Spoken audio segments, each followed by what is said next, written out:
Hello everyone, কেমন আছেন সবাই? আশা করি ভালো আছেন। আজকে আমি আপনাদের যারা অস্ট্রেলিয়াতে স্টাডি করতে আসতে ইন্টারেস্টেড সে বিষয় নিয়ে কথা বলবো, যে এখানে আসলে রিয়েলিস্টটা কি, স্টাডির প্রসিডিউরটা কি অ্যাপ্লিকেশনের, আর কোন কোন সাবজেক্টে হয়তো তারা আসতে পারে কিংবা চিন্তা করতে পারে। আচ্ছা, প্রথমেই শুরু করি যারা এখানে আন্ডার গ্রেড করতে আসবেন। তো আমি জানি বাংলাদেশ থেকে মোটামুটি ভালো একটা পোর্শন স্টুডেন্টদের হায়ার স্টাডি করতে, বেসিক্যালি আন্ডার গ্রেড করতে অস্ট্রেলিয়া কিংবা বাইরের অনেক দেশে যায়, ইউএসএ, কানাডা, ইউকে। তো আমি আপনাদের বলবো যে অস্ট্রেলিয়াতে আপনারা যদি আন্ডার গ্রেড করতে আসতে চান তাহলে আপনাদের কি কি বিষয়ে আহ, জানতে হবে। আচ্ছা, প্রথমে আমি চাই হচ্ছে আপনার কোয়ালিফিকেশনটা। তো এখানে আন্ডারগ্রেড করতে আসলে অনেকেরই ধারণা যে আমাকে হয়তো ইংলিশ মিডিয়াম স্কুল থেকে স্টাডি করতে হবে, তারপর এখানে হয়তো আন্ডারগ্রেডে ভর্তি হওয়া যাবে। তো ব্যাপারটা আসলে ঠিক না। এখানে যারা বেঙ্গলি মিডিয়াম থেকেও আসে, রেগুলার যে স্টাডি প্রসিডিউর, এসএসসি, এইচএসসি, তো এগুলো থেকেও যারা আসে তারাও এখানে আন্ডারগ্রেড করার জন্য অ্যাপ্লাই করতে পারে। তো প্রসিডিউরটা হচ্ছে আপনাকে প্রথমে পড়াশোনাটা শেষ করতে হবে, যে ইন্টারমিডিয়েট পর্যন্ত। ওরা ক্লাস 12 পর্যন্ত চায়। তো ক্লাস 12 বলতে তো আমরা আসলে এইচএসসি কেই বুঝি বাংলাদেশে। তো আপনাকে সেটা শেষ করে তারপর একটা ইংলিশ টেস্ট দিতে হবে। তো ইংলিশ টেস্টের যেটাকে ল্যাঙ্গুয়েজ টেস্ট বলে, তো সেটা অনেকগুলো আছে। অস্ট্রেলিয়াতে প্রায় 4 রকমের ইংলিশ টেস্ট অ্যাকচুয়ালি ওরা সাপোর্ট করে। প্রথমে আমরা যেটা সবাই জানি সেটা হচ্ছে আইএলস। তো আইএলস অ্যাকচুয়ালি 6.5 থেকে 7, মোটামুটি এটা হচ্ছে একটা অ্যাভারেজ ব্যান্ড যারা কিনা এখানে অ্যাপ্লিকেশন করতে পারবে, এলিজিবল হয়। আমি আইএলস ছাড়াও আরো কয়েকটা নাম বলি যেটা আপনারা হয়তো ট্রাই করতে পারেন, কারণ এর মধ্যে অনেকগুলো আবার অন্যান্য কান্ট্রিগুলোতেও থাকে। আপনারা অনেকে আছেন যারা একাধিক কান্ট্রিতে ট্রাই করেন, তাদের জন্য হয়তো স্ট্যান্ডার্ড কোনো একটা দেখে আপনারা করতে পারেন। তো সেই ক্ষেত্রে টোফেলটা হচ্ছে মনে হয় আহ, আরেকটু হয়তো বেটার হবে কিনা আমি জানি না। আইএলটিএস এখন সব জায়গায় মোটামুটি অ্যাকসেপ্ট করে, যে টোফেল হতে পারে। আর অস্ট্রেলিয়াতে পার্টিকুলারলি আরেকটা টেস্ট আছে, সেটাকে বলে পিটিই, যেটাকে পিয়ারসন টেস্ট বলে। তো এই পিয়ারসন টেস্টটা অস্ট্রেলিয়াতে অ্যাকসেপ্ট করে। এটা হচ্ছে পুরোপুরি কম্পিউটারাইজড একটা টেস্ট। তো সবাই বলে এটা নাকি অন্যদের চেয়ে একটু সহজ। আম, তো এই টেস্ট গুলো করে আপনারা এখানে আসতে পারেন। তো প্রত্যেকটারই একটা কাট অফ আছে, যে যেমন আইএলস এর সাথে যদি আপনি 7 পান তাহলে পিটিই সেটা হচ্ছে 65, পিটি কাউন্ট করে 90 থেকে, আইএলস যেরকম কাউন্ট করে 9 থেকে। তো এইভাবে মোটামুটি কম্পেয়ার করলে আপনি যে কোনো একটা টেস্ট দিয়ে এলিজিবিলিটি আপনি গেইন করতে পারেন। তারপর আমি এখানে এডিশনাল কিছু বলি, যে ল্যাঙ্গুয়েজ টেস্টটা আসলে কতটুকু গুরুত্বপূর্ণ। তো ফার্স্টলি এটা আপনাকে ডেফিনেটলি এলিজিবিলিটিতে হেল্প করবে। আপনি এখানে অ্যাপ্লিকেশন করার জন্য এটা করতেই হবে। আর সেকেন্ডলি, আপনি যদি ল্যাঙ্গুয়েজ টেস্টে বেটার করেন তাহলে এখানে স্কলারশিপের জন্য অপরচুনিটি পাওয়া যায়। কিছু কিছু স্কলারশিপে ওরা ল্যাঙ্গুয়েজ টেস্টের উপর বেস করে হয়তো কিছু পার্সেন্টেজ স্কলারশিপ দেয়। তো সেগুলোতে আপনি অ্যাপ্লাই করতে পারবেন যদি আপনার ইংলিশ স্কোরটা ভালো থাকে। আর সেই জন্য হয়তো একটু সময় দিতে হবে আর কি আপনাদের। তো এটা গেল ইংলিশ টেস্ট। আর তারপরে হচ্ছে আপনাদের রেজাল্ট। তো আমি ডেফিনেটলি বলবো যে রেজাল্ট একটা ইম্পর্টেন্ট ফ্যাক্ট। কারণ আপনি যদি মনে করেন যে এখানে আহ, একটা স্কলারশিপ আপনি নিতে পারেন, তাহলে আপনার হয়তো রেজাল্টটা এখানে কাজ করবে। শুধু রেজাল্টও না, আপনার যদি এক্সট্রা কারিকুলার কোনো অ্যাক্টিভিটি থাকে তাহলে সেগুলো আপনি আপনার কভার লেটারে লিখতে পারবেন এবং তারা ওগুলোকে বিবেচনা করবে। তো এখানে আন্ডার গ্রেডের ক্ষেত্রে স্কলারশিপের যে ব্যাপারটা সেটা এতটা কমন না, একটু মানে হার্ডই বলা যায়। কিছু পার্সেন্টেজ হয়তো অনেকেই পায় যারা আইএলস এর ভালো করে অথবা রেজাল্ট ভালো আছে অথবা আরো এ রিলেটেড কোনো এক্সপিরিয়েন্স অথবা লিডারশিপ ক্যাপাবিলিটি আছে, কোনো সোসাইটিতে এনগেজড। তো ওরা হয়তো কিছু স্কলারশিপ পায়, তাও হয়তো পুরোপুরি না, 100% না, কোনো একটা ফ্র্যাকশন হয়তো ওরা পায়। আবার 100% যে নেই তা না, এক্সট্রা অর্ডিনারি স্টুডেন্টদের জন্য 100% স্কলারশিপও প্রোভাইড করে মোটামুটি সবগুলো ইউনিভার্সিটি। সেগুলো আপনারা একটু ভালো করে দেখে নেবেন যে আপনি আসলে কি চান এবং কত পার্সেন্ট স্কলারশিপ হইলে আপনার জন্য ভালো হয়। সরাসরি ইউনিভার্সিটিতে নেগোসিয়েশন করা যায় এগুলো নিয়ে। তো এখন আসি অ্যাপ্লিকেশন প্রসেসটা। তো আপনি যখন এলিজিবল হবেন অ্যাপ্লাই করার, ইনক্লুডিং আইএলটিএস স্কোর, তারপর হচ্ছে আপনার রেজাল্টের স্কোর, সবকিছু আপনি যখন অ্যাটেস্টেড করে আপনি এলিজিবল হবেন তখন আপনি ইউনিভার্সিটিতে ফর্মালি অ্যাপ্লাই করতে পারবেন। তো ইউনিভার্সিটিতে অ্যাপ্লাই করার জন্য আবার দুইটা প্রসেস। একটা হচ্ছে ইউনিভার্সিটি নমিনেটেড যে এজেন্সি গুলো থাকে ওদের মাধ্যমে আপনি অ্যাপ্লাই করতে পারেন, আরেকটা হচ্ছে আপনি নিজে অ্যাপ্লাই করতে পারেন।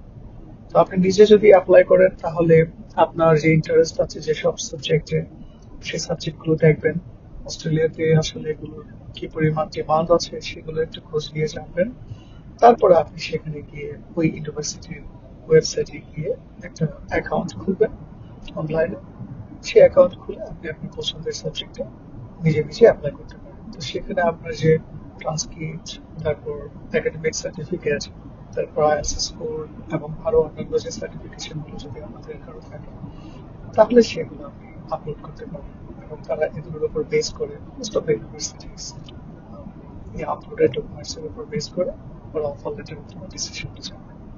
কিছু কিছু ইউনিভার্সিটিতে আপনি অ্যাপ্লাই করার সময় আইএলটিএস লাগবে না হয়তো, তো তারপর আপনাকে তারা কন্ডিশনাল অফার লেটার দিবে। এই কন্ডিশনটা হচ্ছে যে আপনি আইএলটিএস এ যদি ওদের এলিজিবল যে মার্কটা আছে সেটা যদি তুলতে পারেন তাহলে আপনাকে ওরা ফাইনাল অফার লেটার দিবে। আর সেটা আপনাকে হয়তো কয়েক মাস সময় দিবে শেষ করতে। তো এই প্রসিডিউরটা আপনারা ফলো করতে পারেন। আম, এই দুইটা হচ্ছে স্টেপ। তো আপনি যদি মনে করেন যে না আপনি এগুলো নিজে নিজে হ্যান্ডেল করতে পারবেন, তাহলে আপনি নিজেই অ্যাপ্লাই করতে ট্রাই করতে পারেন। আর যদি মনে হয় যে না আসলে আমার এখানে কারো হেল্প লাগবে, কি কি ডকুমেন্টেশন লাগবে, কিভাবে অ্যাপ্লাই করতে হবে, আমি একটু কনফিউজড, তাহলে হয়তো আপনি আশেপাশে যে ট্রাস্টেড এজেন্সি গুলো আছে ওদের সাথে যোগাযোগ করতে পারেন। তো এটা হচ্ছে আন্ডার গ্রেডের ক্ষেত্রে। আর মাস্টার্স এবং মাস্টার্স এর ক্ষেত্রে অস্ট্রেলিয়াতে আসলে এক ধরনের স্টাডি, মাস্টার্স বাই রিসার্চ। এখানে মাস্টার্স বাই কোর্স ওয়ার্ক নেই। মাস্টার্স বাই কোর্স ওয়ার্ক আছে হচ্ছে অ্যাটলিস্ট বায়োলজিক্যাল সায়েন্সে নেই। আমি ইঞ্জিনিয়ারিং সায়েন্সেও জানি যে আমার এখানে রিসার্চে আসে, কোর্স ওয়ার্কে ওরকম আসে না। মোটামুটি 2 বছর এখানে masters course compare to UK. আমি ইউকেতে যখন ছিলাম তখন ওখানে 1 বছরের মাস্টার্স কোর্স ছিল, মাস্টার্স বাই কোর্স ওয়ার্ক অথবা আরেকটা ছিল মাস্টার্স বাই রিসার্চ, যেটা 2 বছর। তো অস্ট্রেলিয়াতে মোটামুটি সব ধরনের মাস্টার্সই প্রায় 2 বছর লাগে। আর পিএইচডির ক্ষেত্রে অফিসিয়ালি 3 বছর বলে, কিন্তু 3 বছর আসলে শেষ হয় না। এটা মোটামুটি 4 বছর থেকে 5 বছর লেগে যায় পিএইচডি শেষ হয়।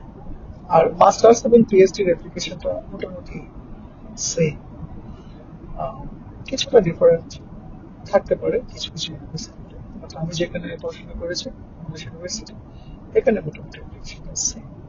তো অ্যাপ্লিকেশনের জন্য যেটা করতে হবে, আপনাকে প্রথমে ওয়েবসাইটে সার্চ করতে হবে আপনি যে সাবজেক্টে ব্যাচেলর করেছেন অথবা যে সাবজেক্টে আপনি অনেক ইন্টারেস্টেড, সেটার এলিজিবিলিটি ক্রাইটেরিয়া গুলো আপনাকে দেখতে হবে যে আপনি রেজাল্টের কতটুকু চায়, আর তারপর আপনার আইএলটিএস এর কতটুকু স্কোর আপনি তুলতে পারবেন এবং ওদেরকে ক্রাইটেরিয়া সেগুলোর উপর বেস করে আপনি প্রফেসর এর প্রোফাইল দেখবেন সেই ডিপার্টমেন্টে। তো প্রফেসরদের প্রোফাইল দেখলে আপনি তারপর সেই প্রফেসরকে একটা মেইল লিখবেন যে আমি আপনার ল্যাবে আসতে ইচ্ছুক, আমি এই বিষয়ে কাজ করতে ইন্টারেস্টেড, আমি এই বিষয়ে আগেও কাজ করেছি, আপনার কিছু পোর্টফোলিও তুলে ধরবেন, আপনি এই বিষয়ে কি কি কাজ করেছেন, কেন ইন্টারেস্টেড, আর এটার সিগনিফিকেন্সটা। তো এই জন্য ম্যাক্সিমাম প্রফেসররা এখানে চায় যে আপনি তাদেরকে একটা প্রপোজাল জমা দেন, যে প্রপোজালের মধ্যে আপনার কি ধরনের কাজের প্রতি আপনার ইন্টারেস্ট আছে এবং তার ল্যাবে সেগুলো ফিজিবল হবে কিনা, সে এগুলো যাচ করে তারপরে আপনাকে তার মতামত গুলো পাঠাবে। তো ম্যাক্সিমাম ক্ষেত্রেই ওদের ল্যাবের সব ইনফরমেশন ওয়েবসাইটে দেওয়া থাকে। তো আপনি যে বিষয়ে কাজ করবেন কিংবা করতে ইচ্ছুক সেই বিষয়ে সকল ইনফরমেশন, ওরা যে কি কাজ করে সেই ধরনের অল ইনফরমেশন আপনি ওদের ওয়েবসাইটে পাবেন। তো তার মতো করে আপনাকে সাজাতে হবে। এটা খুবই ইম্পর্টেন্ট এখানে সুপারভাইজারকে অ্যাপ্রোচ করা। তো আমি আরেকদিন বলবো আসলে যে কিভাবে সুপারভাইজারকে অ্যাপ্রোচ করতে হবে, কোন ধরনের টোন ইউজ করতে হবে। আমি নিজেও বেশ কয়েকটা ইউনিভার্সিটিতে বেশ কয়েকটা সুপারভাইজার মেল করে সাকসেসফুল হয়েছিলাম, সো আমি হয়তো আপনাদেরকে এই বিষয়ে আরো বেটার বলতে পারবো। তো আজকে বেসিক্যালি জাস্ট সিম্পল কিভাবে অ্যাপ্লাই করা যায় এবং কোন ধরনের সুযোগ সুবিধা আছে আমি সেগুলো নিয়ে বলি। আচ্ছা, তো মাস্টার্স এবং পিএইচডি এখানে আসলে কোন এজেন্টের কাছে আপনাদের যাওয়ার দরকার তেমন একটা নেই। যদি আপনারা যেতে চান তাহলে সেটা মানে না করার কিছু নেই, আপনাদের কাছ থেকে ইনফরমেশন নিতে পারেন। বাট মাস্টার্স পিএইচডিতে আপনি, আমি মনে করি নিজেই এই কাজটা করতে পারেন। আপনি ওয়েবসাইটে ঢুকে নিজে নিজে দেখবেন যে আসলে কোন সাবজেক্ট আপনার ইন্টারেস্টেড, কোন রিসার্চে আপনার ইন্টারেস্টেড, তারপরে সেই প্রফেসরদেরকে মেল দিবেন। সেই প্রফেসর যখন আপনাকে মেল রিপ্লাই পাঠাবে, আপনার সাথে ইন্টারভিউ নেবে, যদি সে রাজি হয় তাহলে তার মতামতের যে ডকুমেন্টটা এবং আপনার যে প্রিভিয়াস একাডেমিক ট্রান্সক্রিপ্ট সার্টিফিকেট, তারপর আরো অনেক যদি লিডারশিপ সার্টিফিকেট থাকে অথবা আরো আরো কিছু অনেকের কোর্স করা থাকে সেগুলো সার্টিফিকেট সহ, আপনার আইএলটিএস স্কোর সহ অথবা স্কোর ছাড়া, আমি আগেও যেটা বললাম যে স্কোরটা পরে সাবমিট করা যায়। তো এগুলো নিয়ে তারপর আপনি অ্যাপ্লাই করতে পারবেন। অ্যাপ্লাই করলে তারপর ইউনিভার্সিটি আপনাকে ডিসিশন দিতে হয়তো কয়েক মাস পর। তো এটা হচ্ছে মোটামুটি সিম্পল অ্যাপ্লিকেশন প্রসেসটা। এবার আসি স্কলারশিপের ক্ষেত্রে, মাস্টার্স এবং পিএইচডি। তো একটু সত্যি বলতে গেলে মাস্টার্স পিএইচডি তে স্কলারশিপ পাওয়া, মাস্টার্স স্কলারশিপ পাওয়া একটু টাফ অস্ট্রেলিয়াতে। খুবই কম স্কলারশিপ এখানে দেয়, কারণ আসলে প্রফেসররা চায় যে তাদের ল্যাবে এসে কয়েক বছরের জন্য রিসার্চ করুন, কারণ রিসার্চটা যদি শর্ট টার্ম হয় তাহলে এখান থেকে ভালো আউটপুট অনেক সময় আসে না, একটু সময় লাগে। তো পিএইচডি যেহেতু একটু লং টার্ম, এই জন্য সুপারভাইজাররা চায় যে পিএইচডি তেই আমি আমার ল্যাবটাকে rather than মাস্টার্স। বাট তা এক্সেপশন আছে, অনেক প্রফেসর মাস্টার্স নেই।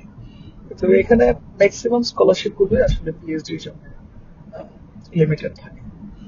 তো পিএইচডি তে যদি আপনার ইন্টারেস্ট থাকে তাহলে definitely Australia is a good place, কারণ এখানে পিএইচডি এর জন্য যথেষ্ট ভালো ফান্ডিং আছে। কিন্তু আপনাকে ওদের টোনটা বুঝতে হবে, ওরা কি ধরনের স্টুডেন্ট চায় কিংবা কি ধরনের রিসার্চ আগে থাকলে ওরা প্রিফার করে, সেগুলো একটু বিস্তারিত অ্যানালাইসিস করতে হবে, সেগুলো সম্বন্ধে আমি আরেকটু বলবো। আর হচ্ছে এখানে অনেক ধরনের স্কলারশিপ আছে। তো প্রথমত আপনি যদি বাংলাদেশ থেকে আসতে চান, বাংলাদেশের তো কিছু স্কলারশিপ আছে। এটা ছাড়াও অস্ট্রেলিয়ার গভর্নমেন্টের এবং ইউনিভার্সিটি স্পেসিফিক বেশ কয়েকটি স্কলারশিপ ওরা প্রোভাইড করে। অস্ট্রেলিয়ান গভর্নমেন্টের স্কলারশিপের মধ্যে আছে অসি স্কলারশিপ, এন্ডেভর স্কলারশিপ, আর হচ্ছে আরটিপি স্কলারশিপ, যেগুলো Australian government university, regardless university এগুলোতে। আর ইউনিভার্সিটি যেগুলোতে সেগুলো গভর্নমেন্ট স্কলারশিপ, গভর্নমেন্ট থেকেই ওরা টাকা নিয়ে তারপরে দেয়, বাট ইউনিভার্সিটি নিজেদের সিলেকশন প্রসিডিউর নিজেরা মেনটেন করে। তো এখানে আপনার ইউনিভার্সিটি যদি প্রফেসর রাজি হয় তাহলে আপনি সেই অ্যাপ্লিকেশন করার সময়, এডমিশন অ্যাপ্লিকেশন করার সময় স্কলারশিপটা ইনক্লুড করতে পারেন। তো তারপর আপনার অ্যাপ্লিকেশনটা ওরা যাচাই বাছাই করে সাথে এডমিশনের ডিসিশনের সাথে অথবা সমসাময়িক সময়ে স্কলারশিপের ডিসিশনটা আপনাকে জানিয়ে দেয়। তো ইউনিভার্সিটির যে স্কলারশিপ গুলো আছে এগুলো আসলে আমি নাম বলে শেষ করতে পারবো না, কারণ এক একটা ইউনিভার্সিটির এক এক ধরনের স্কলারশিপ। ইন্টারন্যাশনালদের জন্যও বেশ কয়েকটা স্কলারশিপ থাকে, যেমন মনাশ ইউনিভার্সিটিতে আমি যদি বলি, মনাশ ইউনিভার্সিটিতে আছে হচ্ছে মনাশ গ্রাজুয়েট স্কলারশিপ, একটা ইউনিভার্সিটি প্রোভাইড করে, আরেকটা হচ্ছে মনাশ ফ্যাকাল্টি স্কলারশিপ, আপনি যে ফ্যাকাল্টি যাবেন সেই ফ্যাকাল্টি আপনাকে দেয়। মনাশ টিউশন স্কলারশিপ, টিউশনের মতো আরো অনেক ভাগ আছে, ফ্যাকাল্টি শেয়ার করে, তারপর স্কুল শেয়ার করে, আর হচ্ছে ডিপার্টমেন্টও শেয়ার করে। তো স্কলারশিপের এখানে অনেক আহ, মানে অভাব নেই কোনো আসলে। তো সেগুলো আপনি যে ইউনিভার্সিটিতে যাবেন সেই ইউনিভার্সিটির ওয়েবসাইটে ঘাটলে আপনি বেশ কয়েকটা স্কলারশিপ পাবেন, এবং রিগার্ডলেস এনি নেম আপনি জাস্ট জেনারেলি টিক দিয়ে দিতে পারেন যে হ্যাঁ স্কলারশিপ চাই। তারপরে আপনার অ্যাপ্লিকেশনটা ওরা ওদের যে স্কলারশিপ ক্রাইটেরিয়া গুলো আছে এক একটা, সেগুলো বিবেচনা করে আপনাকে হয়তো স্পেসিফিক স্কলারশিপ দিতে পারে। আম, তো এটা হচ্ছে ইউনিভার্সিটির যে অ্যাপ্লিকেশন এবং স্কলারশিপ প্রসেস। আর এর মধ্যে ডেফিনেটলি আপনাদের যদি কোনো কোয়েশ্চেন থাকে অথবা কিছু জানার থাকে স্পেসিফিক্যালি, আপনি কমেন্ট করে আমাকে জানাতে পারেন অথবা ইনবক্স করতে পারেন। আমি চেষ্টা করবো যে এই বিষয়ে ডিটেইল আপনাদের বলতে।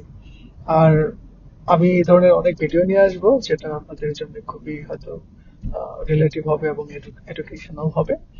আপনি আমার চ্যানেলটাকে ডেফিনেটলি সাবস্ক্রাইব করুন। আম, আজকে তাহলে এ পর্যন্তই। ভালো থাকুন।